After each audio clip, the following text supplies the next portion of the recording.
ಭಾರತ್ ಮಾತಾ Shivashakti avatar ಓಂ. ಪಿತಾಶ್ರೀ ಶಿವಬಾಬಾರವರ ನೆನಪಿದೆ. ಪ್ರಿಯ ದಿನಾಂಕ 28/12/2025. ಶಿವಬಾಬಾರವರ ವಾಣಿ. Revise course 29/5/2022. ಓಂ ನಮಃ ಶಿವಾಯ್. ಆತ್ಮಿಕ ತೋಟದ ಮಾಲೀಕ ಹಾಗೂ ಆತ್ಮಿಕ ಹೂವು.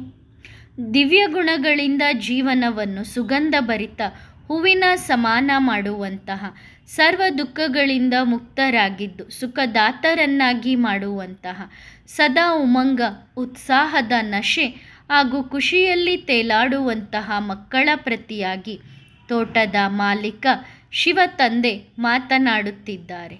ಒಳ್ಳೆಯದು. ಇಂದು ಭಗವಂತನು ತಮ್ಮ ತೋಟಕ್ಕೆ ಪ್ರತಿಯೊಂದು ಹೂವನ್ನು ನೋಡಲು ಬಂದಿದ್ದಾರೆ. ತಂದೆಯೇ ಸೃಷ್ಟಿಸಿದ ತೋಟದಲ್ಲಿ ಹೂವುಗಳು ಹೇಗಿರಬೇಕು? ಹರಳಿರಬೇಕೇ ಅಥವಾ ಬಾಡಿರಬೇಕೇ? ಆದರೆ ಇಲ್ಲಿ ಅರಳಿದ ಹೂವುಗಳು ಇವೆಯೇ? ಯಾರು ಹರಳಿದ ಹೂವುಗಳು? ಹಾಗಾದರೆ ಹರಳಿದ ಹೂವುಗಳ ಮುಖ ಹೇಗಿರಬೇಕು? ಹರಳಿದಂತೆ ಇರಬೇಕು ಅಲ್ಲವೇ? ಹೂವುಗಳು ಏನು ಮಾಡುತ್ತವೆ? ಹೂವುಗಳು ಯಾವ ಕರ್ತವ್ಯವನ್ನು ಮಾಡುತ್ತವೆ? ಅವು ಸುಗಂಧವನ್ನು ಕೊಡುತ್ತವೆ. ಹಾಗೆಯೇ ನೀವು ಹೂವುಗಳ ಕರ್ತವ್ಯವೇನು? ತಮ್ಮ ದಿವ್ಯ ಗುಣಗಳ ಸುಗಂಧದಿಂದ ಇಡೀ ವಿಶ್ವವನ್ನು ಪರಿಮಳಯುಕ್ತಗೊಳಿಸುವುದು. ತಮ್ಮ ನಿಜ ಸ್ವರೂಪದಲ್ಲಿ ಸ್ಥಿತರಾಗಿ ಇತರರನ್ನು ತಮ್ಮ ಸಮಾನ ಮಾಡಿಕೊಳ್ಳುವುದು. ತಮ್ಮ ಸುಗಂಧವನ್ನು ಇಡೀ ಸಂಸಾರದಲ್ಲಿ ಹರಡುವುದು. ಇದೇ ಆತ್ಮಿಕ ಹೂವುಗಳ ಕರ್ತವ್ಯ ಮತ್ತು ಗುಣವಾಗಿದೆ. ಹೇಗೆ ಹೂವು ತನ್ನ ಗುಣವನ್ನು ಎಂದಿಗೂ ಮರೆಯುವುದಿಲ್ಲ ಅಲ್ಲವೇ? ಮರೆಯುವುದಿಲ್ಲ. ಆದರೆ ಆತ್ಮಿಕ ಹೂವುಗಳು ತಮ್ಮ ಗುಣಗಳನ್ನು ಮರೆತು ನಾಲ್ಕು ಕಡೆ ಅವಗುಣಗಳನ್ನೇ ಚಿಂತಿಸುತ್ತಾರೆ. ನಿಜವಾದ ಸ್ವಧರ್ಮ ಎಲ್ಲಿದೆ? ನಿಜವಾದ ಗುಣ, ನಿಜವಾದ ಸ್ವರೂಪ ಎಲ್ಲಿದೆ? ದೇವಿಯರ ಕರ್ತವ್ಯವೇನು?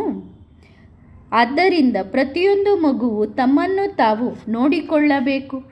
ಒಂದು ವೇಳೆ ನಾನು ಭಗವಂತನ ತೋಟದ ಬಹಳ ಸುಂದರ ಹೂವು ಆಗಿದ್ದೇನೆ, ಹಾಗಾದರೆ ನಾನು ನನ್ನ ಕರ್ತವ್ಯವನ್ನು ಸರಿಯಾಗಿ ಮಾಡುತ್ತಿದ್ದೇನೆ. ಏನೆಂದರೆ ತಮ್ಮ ದಿವ್ಯ ಗುಣಗಳ ಸುಗಂಧವನ್ನು ಇಡೀ ಸಂಸಾರದಲ್ಲಿ ಹರಡಿಸಿರಿ. ಇದರಿಂದ ನಿಮ್ಮನ್ನು ನೋಡಿದ ಪ್ರತಿಯೊಬ್ಬರು ಇವರು ಯಾವ ಲೋಕದಿಂದ ಬಂದಿದ್ದಾರೆ? ಈ ಫರಿಸ್ತಾಗಳು ಎಲ್ಲಿಂದ ಅವತರಿಸಿದ್ದಾರೆ? ಈ ಚೈತನ್ಯ ಶಕ್ತಿಗಳು ಎಲ್ಲಿಂದ ಬಂದಿವೆ? ಸಂಪೂರ್ಣ ಸಂಸಾರ ನಿಮ್ಮನ್ನು ನೋಡಿ ಇವರು ಆ ಭಗವಂತನಿಂದ ಸೃಷ್ಟಿಯಾದ ತೋಟದ ಹೂವುಗಳು ಎಂದು ತಮ್ಮ ತಂದೆಯ ಬಗ್ಗೆ ಹೆಮ್ಮೆ ಪಡಬೇಕು. ಈ ರೀತಿ ಈಗ ಆಗಿದ್ದೀರಾ ಅಥವಾ ಆಗುವುದು ಬಾಕಿ ಇದೆಯೇ? ಆಗುವುದು ಬಾಕಿ ಇರುವವರು ಒಂದು ಕೈಯಿಂದ ಚಪ್ಪಾಳೆ ತೋರಿಸಿರಿ. ಆಗುವುದು ಬಾಕಿ ಇದೆ ಮತ್ತು ಯಾರು ಆಗಿದ್ದಾರೆ ಮತ್ತು ಯಾರು ಆಗಲು ಬಯಸುತ್ತಾರೆ? ಯಾರು ಆಗಲು ಬಯಸುತ್ತಾರೆ? ಮೆಜಾರಿಟಿ. ಹಾಗಾದರೆ ಇದರಲ್ಲಿ ತಂದೆಯ ಸಹಯೋಗ ಇರುತ್ತದೆ. ಆದರೆ ಪ್ರಯತ್ನವನ್ನು ಮಕ್ಕಳೇ ಪಡಬೇಕು. ಎಲ್ಲರೂ ಮಾಡುತ್ತೀರಾ? ಆಗುತ್ತೀರಾ? ಹೇಗಾಗಬೇಕು? ಬ್ರಹ್ಮ ತಂದೆಯ ಸಮಾನವಾಗಿ ನಡೆಯುವ ತಿರುಗಾಡುವ ಫರಿಸ್ತಾಗಳಂತೆ ಕಾಣಬೇಕು. ನಡೆಯುವ ತಿರುಗಾಡುವ ತಂದೆಯೇ ಕಾಣಿಸಬೇಕು. ಒಂದು ವೇಳೆ ಬ್ರಾಹ್ಮಣ ಮಕ್ಕಳ ಬಾಯಿಂದಲೇ ನಾನು ಬಹಳ ದುಃಖಿಯಾಗಿದ್ದೇನೆ, ನಾನು ಬಂಧನದಲ್ಲಿದ್ದೇನೆ, ನಾನು ನನ್ನಿಂದಲೇ ದುಃಖಿಯಾಗಿದ್ದೇನೆ ಅಥವಾ ನಾನು ಬಹಳ ದುರ್ಬಲವಾಗಿದ್ದೇನೆ ಎಂಬ ಮಾತುಗಳು ಬಂದರೆ ಆ ಮಕ್ಕಳು ಇಡೀ ವಿಶ್ವವನ್ನು ದುಃಖದಿಂದ ಮುಕ್ತಗೊಳಿಸಲು ಸಾಧ್ಯವಿಲ್ಲ. ಮುಕ್ತಗೊಳಿಸಲು ಸಾಧ್ಯವೇ? ಯಾರು ತಾವೇ ದುರ್ಬಲರಾಗಿರುತ್ತಾರೋ ಅವರು ಇತರರನ್ನು ಶಕ್ತಿಶಾಲಿಗಳನ್ನಾಗಿ ಮಾಡಬಲ್ಲರೇ? ಇಲ್ಲ. ಯಾರು ತಾವೇ ಬಂಧನದಲ್ಲಿ ಇರುತ್ತಾರೋ ಅವರು ಇತರರನ್ನು ನಿರ್ಬಂಧನರನ್ನಾಗಿ ಮಾಡಬಲ್ಲರೇ? ಹಾಗಾದರೆ ಇಂದಿನಿಂದ ಎಲ್ಲ ಮಕ್ಕಳಿಗೂ ಏನು ಬೇಕು? ಸುಖವೋ ಅಥವಾ ದುಃಖವೋ? ಎಲ್ಲರೂ ಜೋರಾಗಿ ಹೇಳಿರಿ. ಏನು ಬೇಕು? ಸುಖ ಬೇಕು. ಹಾಗಾದರೆ ಯಾರನ್ನು ನೆನಪು ಮಾಡಬೇಕು? ಸುಖದಾತನನ್ನು ನೆನಪು ಮಾಡಿದರೆ ಮನೆಯಲ್ಲಿ ಸುಖ ಶಾಂತಿ ಬರುತ್ತದೆ. ಮತ್ತು ದುಃಖದಾತನನ್ನು ನೆನಪು ಮಾಡಿದರೆ ಮನೆಯಲ್ಲಿ ಯಾರು ಬರುತ್ತಾರೆ? ದುಃಖ ಬರುತ್ತದೆ. ಹಾಗಾದರೆ ಯಾರನ್ನು ನೆನಪು ಮಾಡಬೇಕು? ಸುಖದಾತನನ್ನು. ಇಂದಿನಿಂದ ಯಾರು ನಾನು ಬಹಳ ದುಃಖಿಯಾಗಿದ್ದೇನೆ ಎಂದು ಹೇಳುವಂತಿಲ್ಲ. ಹೇಳುತ್ತೀರಾ? ಹಾಗಾದರೆ ಏನು ಹೇಳಬೇಕು?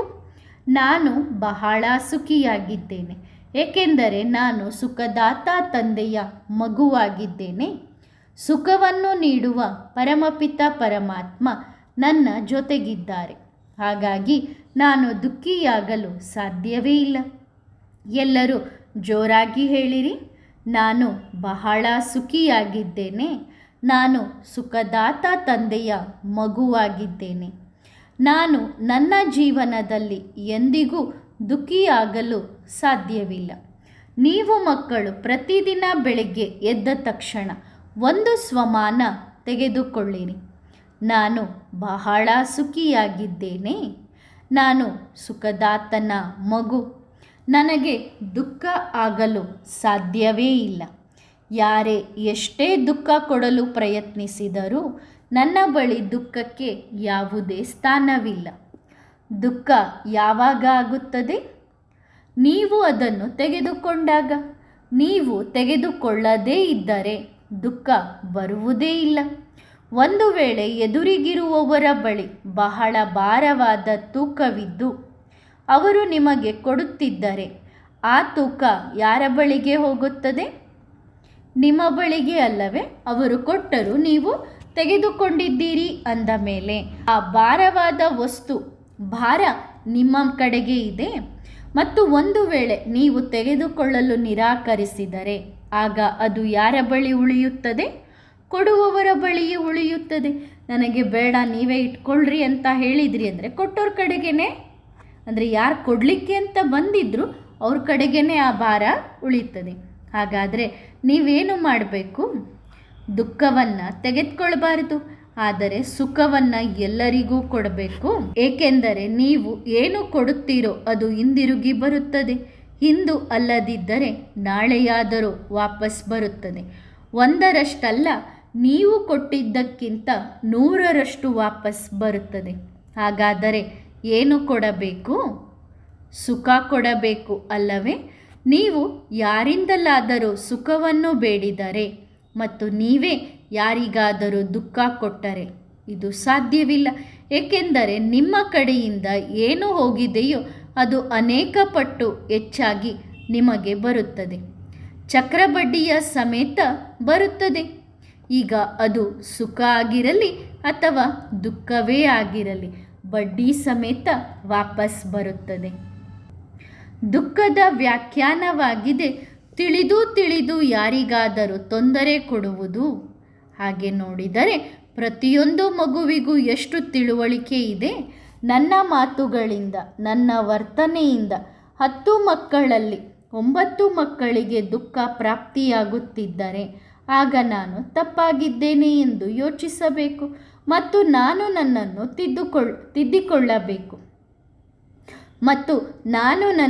ತಿದ್ದಿಕೊಳ್ಳಬೇಕು. ಹಾಗಾದರೆ ಏನು ಮಾಡಬೇಕು? ತಮ್ಮ ಮಾತುಗಳ ಮೇಲೆ, ತಮ್ಮ ಕರ್ಮಗಳ ಮೇಲೆ ಸಂಪೂರ್ಣ ಗಮನ ಕೊಡಬೇಕು. ಪಾಪ ಮಾಡುವಾಗ ಯಾರು ನನ್ನನ್ನು ನೋಡುತ್ತಿದ್ದಾರೆ ಎಂದು ಯೋಚಿಸಬಾರದು. ಪಾಪ ಮಾಡುವಾಗ ಯಾರೂ ಸಹ ನನ್ನನ್ನು ಯಾರು ನೋಡುತ್ತಾರೆ ಎಂದು ಯೋಚಿಸಬಾರದು. ಸದಾ ಇದನ್ನು ಯೋಚಿಸಿರಿ, ಸ್ವಯಂ ಪರಂಪಿತ ಪರಮಾತ್ಮನ ದೃಷ್ಟಿ ನನ್ನ ಮೇಲಿದೆ ಮತ್ತು ಒಂದು ವೇಳೆ ಪಾಪ ಮಾಡುವಾಗ ಭಗವಂತ ತಾನೇ ನೋಡಿದರೂ ಅವರು ಯಾರಿಗಾದರೂ ಏನು ಹೇಳುತ್ತಾರೆ ಎಂದು ಯೋಚಿಸಿದರೆ ಹೌದು, ಹೇಳದೇ ಇರಬಹುದು. ಆದರೆ ಎಂದಾದರೂ ಮುಂದೆ ಬರುತ್ತದೆ, ಎಂದಾದರೂ ಎಲ್ಲರ ಮುಂದೆ ಬಹಿರಂಗವಾಗುತ್ತದೆ. ಹಾಗಾದರೆ ಇಂದಿನಿಂದ ಯಾರೂ ಸಹ ನನ್ನನ್ನು ಯಾರು ನೋಡುತ್ತಿದ್ದಾರೆ ಎಂದು ಯೋಚಿಸಬಾರದು. ಇಂದು ತಂದೆ ಎಲ್ಲರಿಗೂ ಹೇಳುತ್ತಿದ್ದಾರೆ, ಎಲ್ಲರ ಮೇಲೆ ದೃಷ್ಟಿ ಇದೆ. ಅದಕ್ಕಾಗಿಯೇ ಭಗವಂತನಿಗೆ ಕೇವಲ 2 ಕಣ್ಣುಗಳಿಲ್ಲ. 2 ಕಣ್ಣುಗಳಿಂದ ಅವರ ಕಾರ್ಯ ನಡೆಯುವುದಿಲ್ಲ. ತಮ್ಮ ಕರ್ಮಗಳನ್ನು ತಿದ್ದಿಕೊಳ್ಳಿರಿ ಮತ್ತು ಬ್ರಾಹ್ಮಣ ಪರಿವಾರಕ್ಕಾಗಿ ವಿಶೇಷ ಸಂದೇಶ. ಎಲ್ಲರೂ ಹೇಳಿ, ನಿಮ್ಮ ಪ್ರೀತಿ ಯಾರ ಮೇಲಿದೆ? ಯಾರ ಮೇಲಿದೆ? ಯಾರ ಧ್ವನಿಯೂ ಬರಲಿಲ್ಲ. ಮೊದಲ ಬಾರಿ ಹೋದಾಗ ಯಾರ ಪರಿಚಯ ಸಿಕ್ಕಿತು? ಅಂದರೆ ಬಾಬನ ಮನೆಗೆ ಹೋದಾಗ ಮೊದಲು ಯಾರ ಪರಿಚಯ ಸಿಕ್ಕಿತು? ಜೋರಾಗಿ ಹೇಳಿರಿ. ತಂದೆಯ ಪರಿಚಯ. ಹಾಗಾದರೆ ಯಾರೊಂದಿಗೆ ಯೋಗ ಜೋಡಿಸುವುದನ್ನು ಕಲಿಸಿದರು? ತಂದೆಯೊಂದಿಗೆ ಅಲ್ಲವೇ? ಈಗ ಯಾರೊಂದಿಗೆ ಯೋಗ ಜೋಡಣೆಯಾಗುತ್ತಿದೆ? ನಿಮ್ಮ ಮುಂದೆ ಯೋಗ ಜೋಡಿಸುವ ಮಕ್ಕಳು ಕಾಣಿಸಿದಾಗ ಅವರು ಯಾರನ್ನು ನೆನಪು ಮಾಡಲು ಕಲಿಸಿದರು? ಎಲ್ಲರೂ ಹೇಳಿರಿ, ಯಾರನ್ನು? ಹಾಗಾದರೆ ಈಗ ಯಾರೊಂದಿಗೆ ನಿಮ್ಮ ಯೋಗ ಜೋಡಣೆ ಆಗುತ್ತಿದೆ? ಬಾಬಾ ಅವರೊಂದಿಗೆ ಅಲ್ಲ. ಯಾರೊಂದಿಗೆ? ದೀದಿಯೊಂದಿಗೆ ಅಲ್ಲವೇ? ಹೌದು ತಾನೆ? ಒಳ್ಳೆಯದು. ಈಗ ಹೇಳಿ, ಪರಮಧಾಮದ ಯಾತ್ರೆಗೆ ಯಾರ ಜೊತೆ ಹೋಗಬೇಕು? ಯಾರಿಗೆ ಬಾಬಾರವರೊಂದಿಗೆ ಹೋಗಬೇಕಾಗಿದೆಯೋ ಅವರು ಒಂದು ಕೈಯಿಂದ ಚಪ್ಪಾಳೆ ತೋರಿಸಲಿ. ಮತ್ತು ಯಾರಿಗೆ ದೀದಿಯವರೊಂದಿಗೆ ಹೋಗಬೇಕಾಗಿದೆಯೋ ಪರಮಧಾಮದ ಯಾತ್ರೆಗೆ, ಅವರೂ ಕೂಡ ಒಂದು ಕೈಯಿಂದ ಚಪ್ಪಾಳೆ ತೋರಿಸಲಿ. ಒಳ್ಳೆಯದು. ದೀದಿಯವರೊಂದಿಗೆ ಹೋಗುವವರು ಕೂಡ ಕುಳಿತಿದ್ದಾರೆ. ಒಳ್ಳೆಯದು. ತಂದೆ ನೇರವಾಗಿ ಮನೆಗೆ ಕರೆದುಕೊಂಡು ಹೋಗುತ್ತಾರೆ ಮತ್ತು ದೀದಿ ಅಂದರೆ ಅಕ್ಕವರು ಮೊದಲು ಧರ್ಮರಾಜನ ಮುಂದೆ, ಆಮೇಲೆ ಮುಂದಿನ ಯಾತ್ರೆಗೆ ಹೋಗುತ್ತಾರೆ. ಯಾರು ತಂದೆಯೊಂದಿಗೆ ನಡೆಯುವವರಿದ್ದಾರೆಯೋ ಅವರಿಗೆ 100 ಪಟ್ಟು ಶುಭಾಶಯಗಳು. ಹಾಗಾದರೆ ತಮ್ಮ ಸ್ವಮಾನವನ್ನು ಎಂದಿಗೂ ಬಿಡಬಾರದು ಮತ್ತು ಯಾವುದೇ ಮಗು ತನ್ನನ್ನು ತಾನು ಹೀಗೆಂದು ಯೋಚಿಸಬಾರದು. ಬಾಬಾ, ನನ್ನಲ್ಲಿ ಈ ಅವಗುಣವಿದೆ, ನನ್ನಲ್ಲಿ ಈ ಕೊರತೆ ಇದೆ, ಅಥವಾ ನಾನು ಹೀಗಿದ್ದೇನೆ, ನಾನು ಹಾಗಿದ್ದೇನೆ. ಅಲ್ಲ, ಯಾರನ್ನು ತಂದೆ ಇಷ್ಟಪಟ್ಟಿದ್ದಾರೆಯೋ ಅವರು ತಂದೆಯ ಕೊರಳಹಾರ. ಅವರು ಹಾಗೆಯೂ ಇಲ್ಲ, ಹೀಗೆಯೂ ಇಲ್ಲ, ಅವರು ತಂದೆಯಂತಿದ್ದಾರೆ. ತಮ್ಮ ಬಗ್ಗೆ ಹೆಮ್ಮೆ ಇರಬೇಕು, ನಶೆ ಇರಬೇಕು. ನನ್ನನ್ನು ಯಾರು ಇಷ್ಟಪಟ್ಟಿದ್ದಾರೆ? ಜಗತ್ತು ನನ್ನನ್ನು ತಿರಸ್ಕರಿಸಿತು, ಆದರೆ ನನ್ನ ತಂದೆ ನನ್ನನ್ನು ತಮ್ಮ ಮಡಿಲಿನಲ್ಲಿ ಕೂರಿಸಿಕೊಂಡರು. ಹಾಗಾದರೆ ಜಗತ್ತಿನವರ ಮಾತನ್ನು ಏಕೆ ಮನಸ್ಸಿಗೆ ಹಚ್ಚಿಕೊಳ್ಳಬೇಕು? ಯಾರ ಮಾತನ್ನು ಮನಸ್ಸಿಗೆ ಹಚ್ಚಿಕೊಳ್ಳಬೇಕು? ಯಾರು ಇಷ್ಟಪಟ್ಟಿದ್ದಾರೆಯೋ ಅವರದ್ದು ಅಲ್ಲವೇ? ಅಂದರೆ ಶುಭಾಬನನ್ನು ಇಷ್ಟಪಟ್ಟಿದ್ದೀರಿ ಅಂದಮೇಲೆ ಶುಭಾಬನ ಮಾತು ಮನಸ್ಸಿಗೆ ಹಚ್ಕೋಬೇಕು. ಯಾರೊಂದಿಗೆ ಇರಬೇಕು?